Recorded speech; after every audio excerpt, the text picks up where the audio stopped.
नारी तो नारायणी अब शासन की सामने, नारी शक्ति की जीत, विकसित भारत की रीत.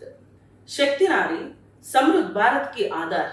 అంటే శక్తివంతమైన నారి సుసంపన్న భారతానికి ఆధారం. Empowered women the foundation of A prosperous India. ఇవన్నీ కొటేషన్స్ గానే ఉన్నాయి ఇంతవరకు.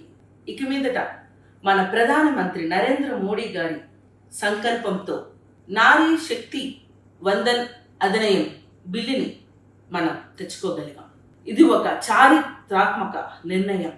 దాదాపు 3 దశాబ్దాలుగా ఎందరో నాయకులు, ఎన్నో ప్రభుత్వాలు మహిళా రిజర్వేషన్ బిల్లు గురించి మాట్లాడారు. అవన్నీ మాటలుగానే మిగిలే. చేతల్లో చూపించిన నాయకుడు మన మోడీ గారు. అబలలు కాదు సబలలు అని నిరూపిస్తూ దేశం గర్వించేలాగా కొత్త పార్లమెంట్ భవనంలో ప్రవేశపెట్టిన మొట్టమొదటి బిల్లు మన మహిళా రిజర్వేషన్ బిల్లు కావడం చాలా గర్వకారణం. మహిళలు కేవలం ఒక ఓటు బ్యాంక్ రాజకీయం కోసమే కాకుండా ఒక తల్లులుగా, ఒక అక్కగా, ఒక చెల్లెమ్మలుగా దేశ నిర్మాణంలో భాగస్వామ్యులు కావాలని చట్ట సభల్లో వారికి 33% రిజర్వేషన్ కల్పించిన మోడీ గారి నిర్ణయం చారిత్రాత్మకం.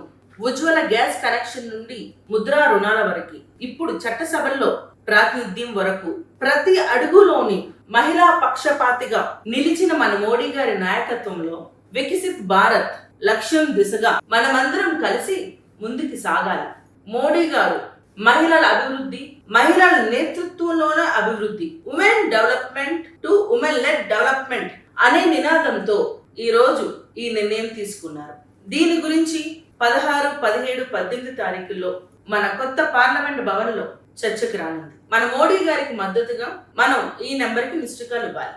9667173333. ఇప్పుడే నేను మీ ముందు డయల్ చేశాను. ఇక మీ వంతు మీరు డయల్ చేయాలి. భారత్ మాతాకి జై, నారీ శక్తికి వందనం.